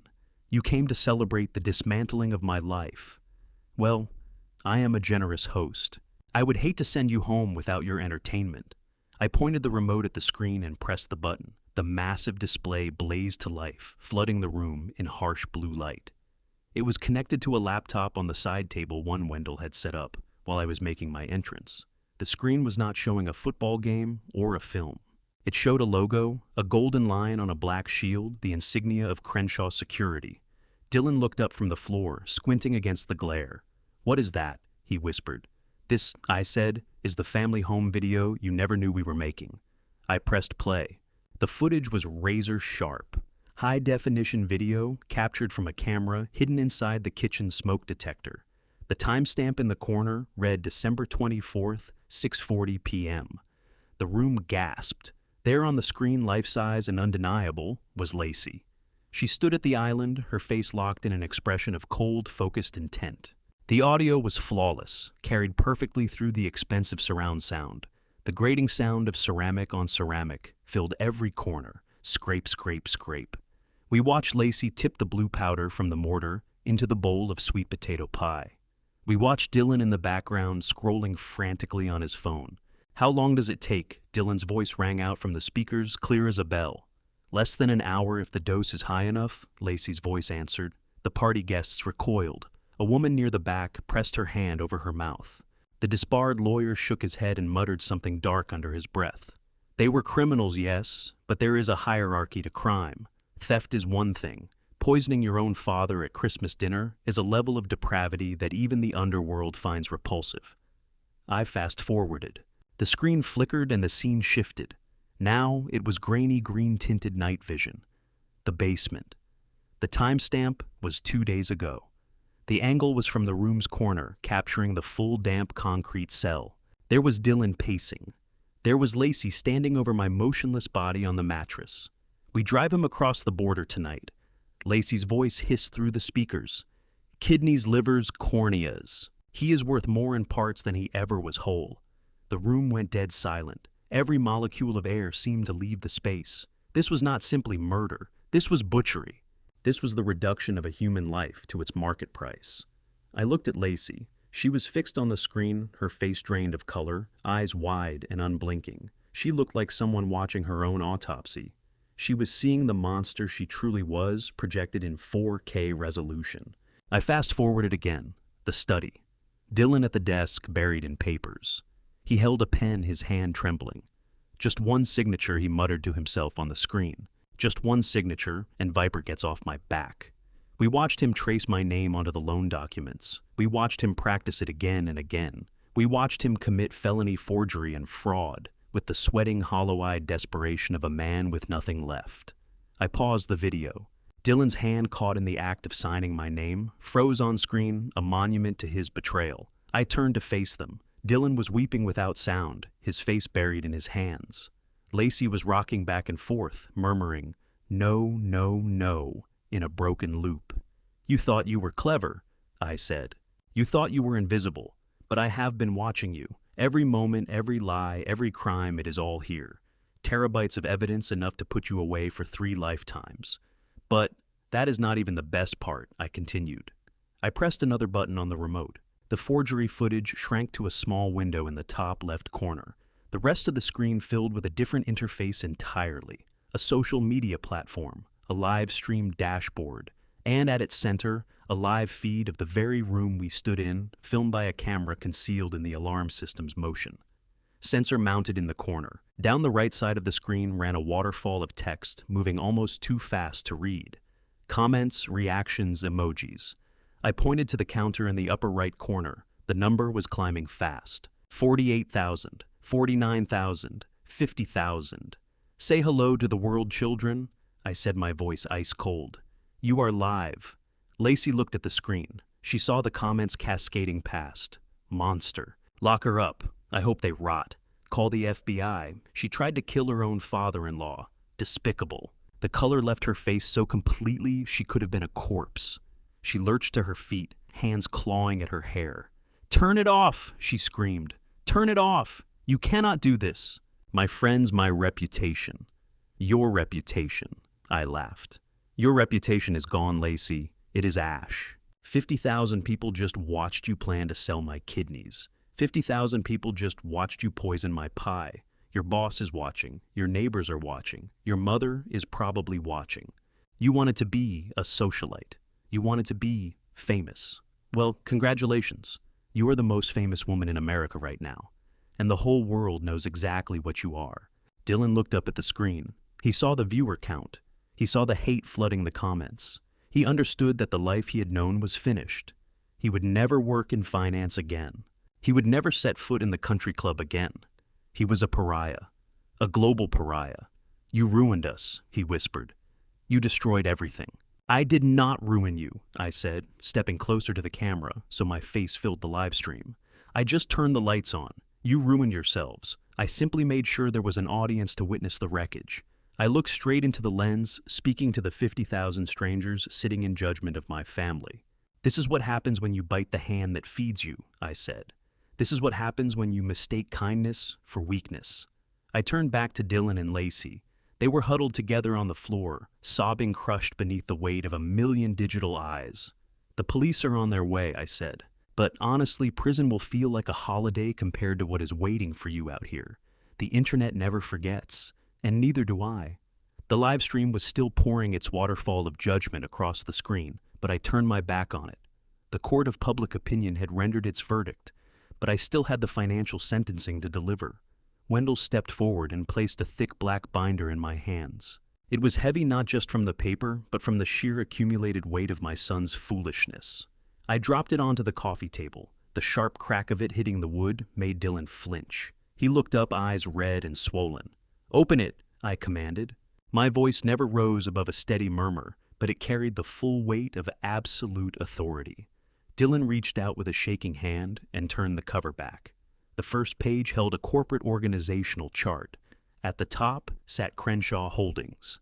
Branching downward were various LLCs, property management firms, and investment vehicles. At the very bottom, tucked beneath the distressed assets division, was a logo he recognized immediately. A green snake coiled around a dollar sign. Viper Capital. Dylan stared at the page, his brow creasing.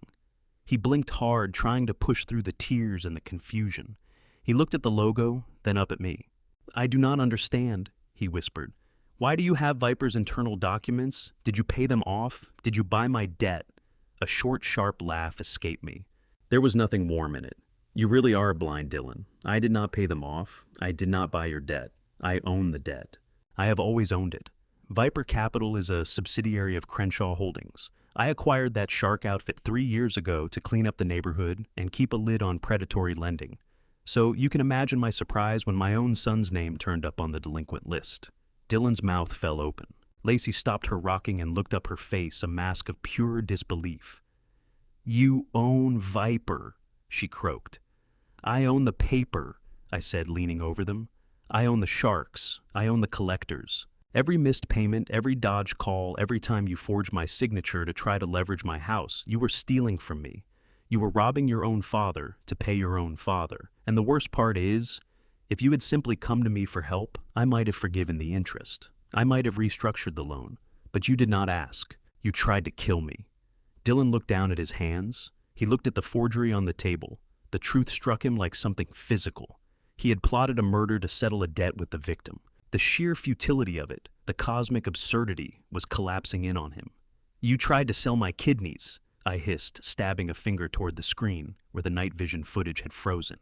"You tried to carve me up and haul me across the border for $50,000, and the man you were planning to pay that $50,000 to was sitting right there in that wheelchair listening to every word. You were going to kill me to pay me.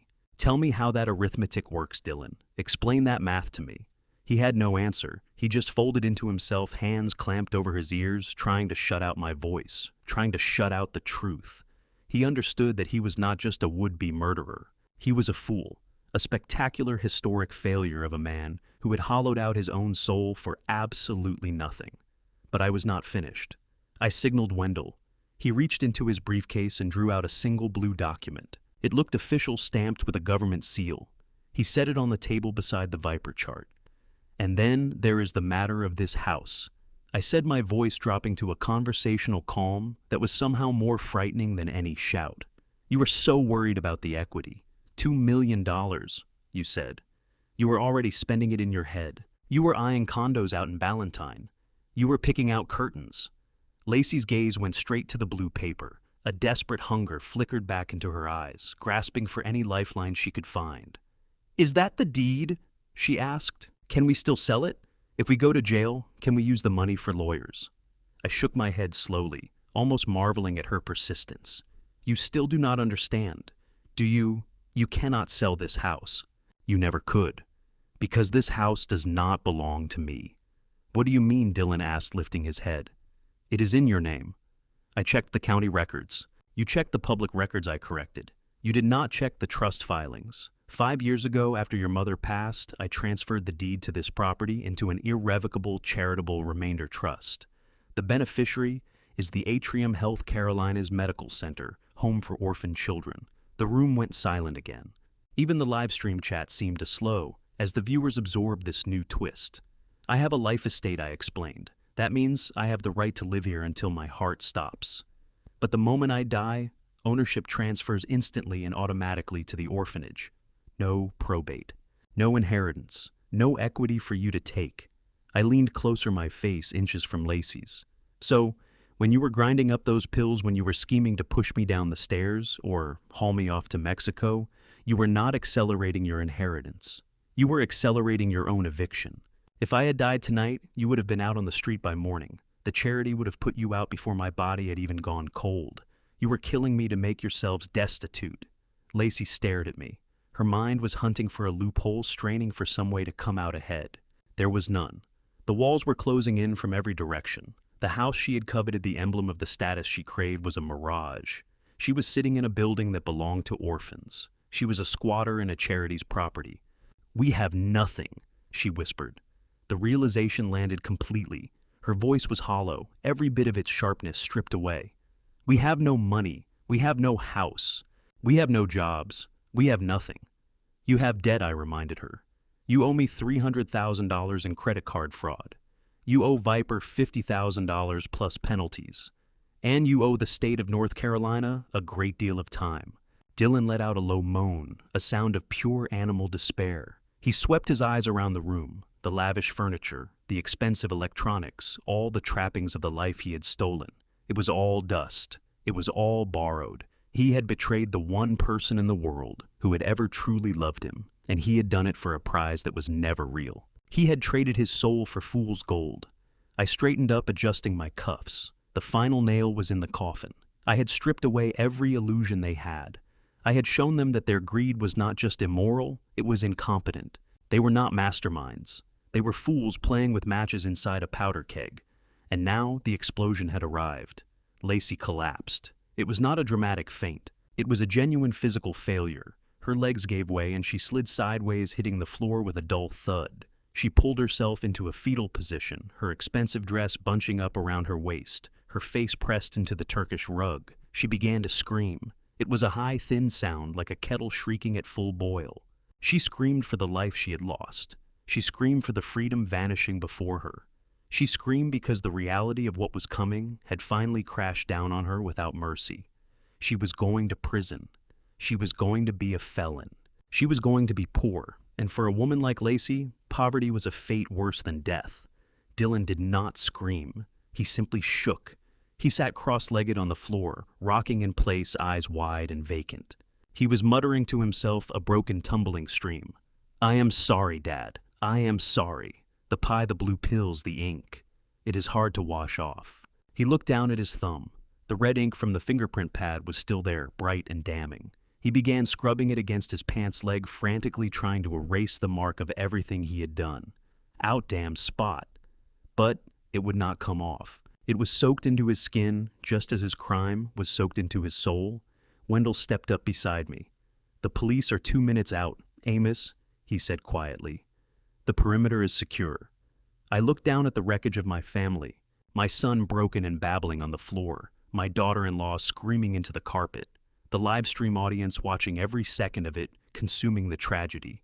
It was a scene of total devastation, a nuclear wasteland of the heart. A pang of sorrow moved through me, not for them, but for the memories this house once held. The Christmas mornings, the birthday gatherings, the quiet dinners with Loretta, all of it was poison now. This house was a crime scene. "Open the door, Wendell," I said, turning away from them. "Let the officers in. I am done here." I walked toward the kitchen and left them on the floor. I needed a glass of water. My throat was parched and I needed to wash the last trace of sweet potato pie from my mouth forever. As I ran the tap, I heard the sirens cut out as they rolled into the driveway. Blue lights strobed through the window, throwing the kitchen walls into harsh, flashing relief. The party was over. This was the end of the line, and out in the cool night air, I could finally breathe again. I stood at the kitchen sink gripping a cold glass of water when the front door of the house disintegrated. It did not open. It was breached. The battering ram connected with the heavy oak with a thunderous crack that shook the walls, throwing a spray of splinters and dust into the foyer. The noise was overwhelming, a chaotic symphony of overlapping shouts and heavy boots hammering hardwood. A dozen tactical officers poured into the living room, weapons-drawn flashlight beams slicing through the dark like blades.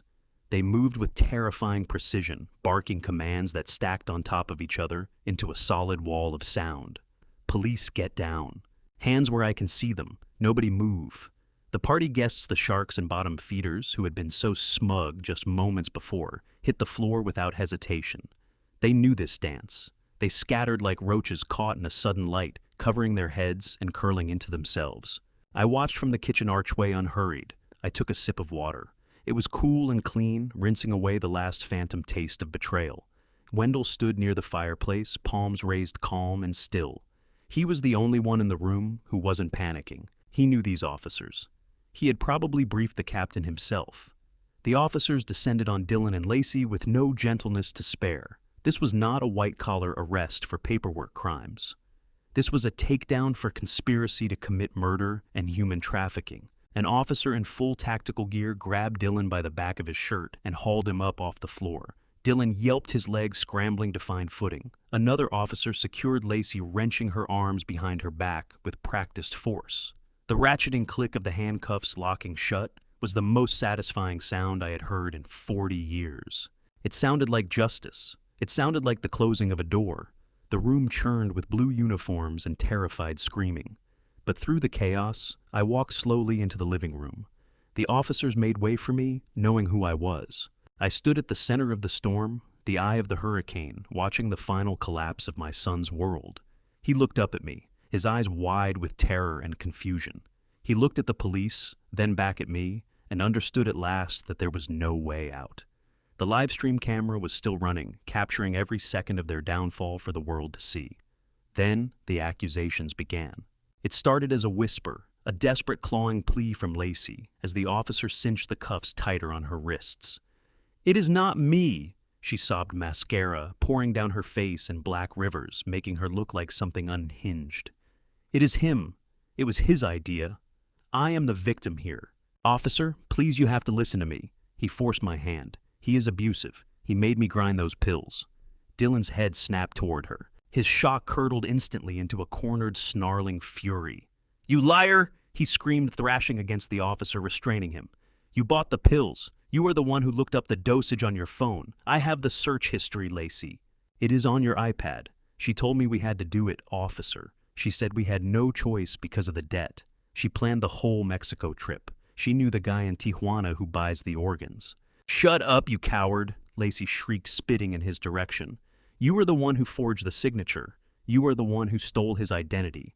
I was just trying to save our home. I was trying to clean up your mess. You are a loser, Dylan. You have always been a loser. That is why your father despises you. That is why he set this up. Because you are weak. I am not weak." Dylan roared, tears streaming down his face and mixing with the snot running from his nose. "I did everything for you. I stole for you. I lied for you. I nearly killed my own father for you.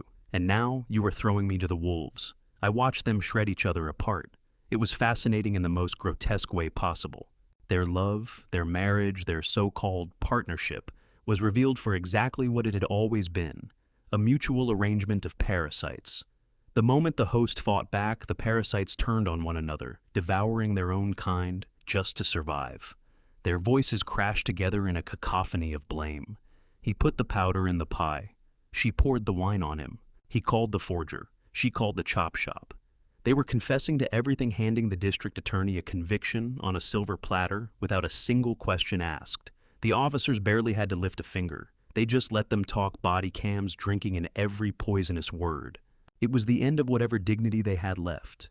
They were stripping themselves bare in front of the whole world, putting the rot inside their souls on full display. The officer handling Dylan began steering him toward the door. Dylan's legs buckled. He went limp, dragging his feet across the floor, his expensive Italian loafers leaving marks on the wood. He looked back at me, the rage drained out of his face, replaced by a sudden crushing awareness of what was coming. He saw me standing there untouched, unmoved, and it broke him completely. "Dad," he wailed. The word hung in the air, pitiful and small. He lurched forward, breaking the officer's grip for just a second. He dropped to his knees and slid across the floor until he was at my feet. With his hands cuffed behind his back, he had nothing to reach with. So he pressed his forehead against the toe of my boot. He was prostrating himself, begging. "Dad, please tell them to stop. Tell them it was a mistake. I am your son. I am Dylan. You taught me to fish. You taught me to ride a bike. Please do not let them take me. I am scared, Dad. I am so scared." I looked down at him. I looked at the back of his head, at the hair thinning in the same spot mine had thinned at his age. I remembered holding him as a baby, swearing I would shield him from the world. I remembered the swell of pride the day he walked across the graduation stage. I remembered his wedding day, believing he had found his happiness. But then I remembered the blue powder in the mortar. I remembered the cold concrete of the basement floor. I remembered his voice, calm and practical, discussing the price of my kidneys. A single tear tracked down my cheek, but my heart had turned to stone. I did not step back. I did not pull away. I reached into my pocket and drew out a handkerchief, a simple white cotton square pressed and folded neat. I leaned down slowly. Dylan looked up, Hope flared in his wet eyes. He thought I was reaching for him, thought I was going to wipe his tears away. I reached past his face. I pressed the handkerchief to the toe of my boot, right where his forehead had rested. I wiped the leather clean, removing the smear of sweat and grime he had left behind. I cleaned my shoe. I straightened up, folded the handkerchief, with the soil side turned outward, and dropped it onto the floor beside his knee. My son died 3 days ago. I said, every trace of warmth gone from my voice. He died the moment he watched his wife poison my food and chose to do nothing. You are not my son. You are just a stranger who broke into my house. Dylan made a sound that was not quite human. It was the sound of a soul coming apart. The officer grabbed him by the arm and dragged him upright, pulling him backward toward the shattered door. He did not fight anymore. He simply stared at me, eyes hollow, whatever was left of his spirit gone. Wendell stepped up beside me and rested a hand on my shoulder. "It is over, Amos," he said quietly. "They are gone." I watched them vanish through the ruined doorway, into the strobing lights of the police cruisers outside. I listened as the sirens rose and then faded, carrying away the wreckage of my family. I stood alone in the living room amid the debris of the party and a silence so complete it pressed against my ears. I was tired, I was old, but I was alive, and for the first time in a long time, I was free. The trial was not a spectacle. It was a formality. With the live stream footage, the forged documents, and the testimony of the FBI informant, there was nowhere left for them to hide. Their expensive defense team, funded by liquidating the last of Lacey's jewelry, could not put a dent in the mountain of evidence I had spent months building. I sat in the front row of the courtroom every single day. I wanted them to see me there. I wanted them to see. I wanted them to carry the face of the man they tried to kill, not as a victim, but as the architect of their undoing. When the gavel finally fell, it hit like the door of a vault swinging shut for good. Dylan Crenshaw and Lacey Farwell were found guilty on every count, including conspiracy to commit murder, aggravated identity theft, and elder abuse. The judge, a stern woman who had watched the videos with undisguised revulsion, sentenced them to 20 years in federal prison without possibility of parole. They did not look at me as the officers led them away in chains. They stared at the floor. They stared at the shackles on their wrists. They were no longer the polished socialites of the suburbs. They were inmate numbers in a system that had no interest in their ambitions or their comfort.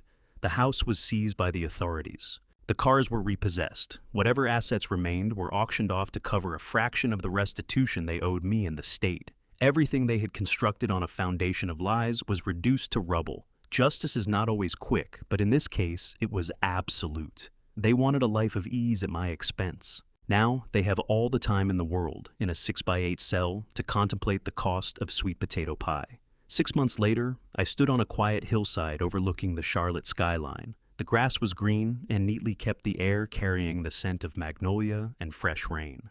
Before me stood the simple granite headstone of my wife Loretta. For years I had come to this spot alone, carrying the weight of my quiet successes and the heavy shame of our son's failures. But today, I was not alone. Behind me, arranged in a respectful semicircle, stood 12 young men and women, doctors, engineers, teachers, artists. They were not my blood. They did not share my DNA. They were children of the Atrium Health Carolinas Medical Center, home for orphan children. They were the ones I had established the trust fund for decades ago, the true beneficiaries of the real estate empire I had built in the shadows. I had funded their education. I had guided them. I had watched them grow into the people Dylan refused to become. A young woman named Naomi stepped forward. She was a pediatric surgeon, now a woman who spent her days saving lives rather than trying to take them. She placed a hand gently on my arm. "We are here for you, Mr. Crenshaw," she said softly. "You are our father in every way that matters." I looked at them. What I saw in their eyes was respect, gratitude, love. Not the transactional kind that Dylan and Lacey had dealt in. This was earned. This was real. I understood then that I had not lost a family. I had simply cut away a dead branch so the rest of the tree could grow. Loretta would have loved them. She would have been proud not of the money, but of the lives we had built with it. People often ask whether I have any regrets. They want to know if it hurts to put your own flesh and blood behind bars. The answer is straightforward. No. Regret is for mistakes. What I did was a correction. I had spent a lifetime believing that blood was the most powerful bond there is. I told myself that if I gave my son enough, if I loved him enough, he would find his way to becoming a good man. I was wrong. Blood is biology, nothing more. Loyalty is a choice. Integrity is a choice. And when someone chooses betrayal, they surrender their place at your table, no matter whose last name they carry. I learned the hard way that character cannot be purchased. Dignity cannot be inherited. Money is a magnificent tool, but it makes a terrible master. It exposed my son's rot just as clearly as it revealed the potential in the young woman standing behind me. I turned from the grave. I walked down the path with my head high and my stride steady. Waiting at the curb was not my old 12-year-old Chevy pickup. It was a gleaming black Bentley Mulsanne. The driver pulled the door open for me. I settled into the leather seat and left the dust of the past exactly where it belonged. I had my health, I had my true family, and I had my peace. The world had counted me as a victim. They had looked at me and seen a frail old man ripe for the taking. And that is where Amos Crenshaw's story lands, not in bitterness, but in clarity. Standing on that hillside with 12 young people behind him, who called him father, he had more family than most men could hope for. I think about what this journey cost him. Decades of quiet labor. A son he raised with everything he had, only to watch that son choose greed over gratitude. The loneliness of being underestimated. The discipline it takes to stay silent when every instinct tells you to fight. I believe God has a way of honoring patience, of holding back the flood until the moment is exactly right. Amos did not win because he was the richest man in the room. He won because he never stopped watching, never stopped building, and never confused love with blindness. If this story stayed with you, here are a few things I want you to carry with you. Never let someone's access to your life become access to your legacy. Protect what you have built. If someone shows you who they are when they think you are powerless, believe them completely. Silence in the face of betrayal is not weakness. It can be the most powerful move on the board. And choose your true family by their loyalty, not their last name. Blood is biology, but love is a daily decision. For anyone in this adults 50-plus community who has ever felt taken advantage of by the people closest to them, I hope this family revenge story reminded you that it is never too late to stand up, reclaim your dignity, and rewrite the ending on your own terms. If this story moved you, please share it with someone who needs to hear it today. Leave your thoughts in the comments. I read every single one. And if you haven't already subscribed to Honor Revenge Stories so you never miss what comes next. Thank you so much for spending this time with me. Until the next story, take care of yourself and stay strong.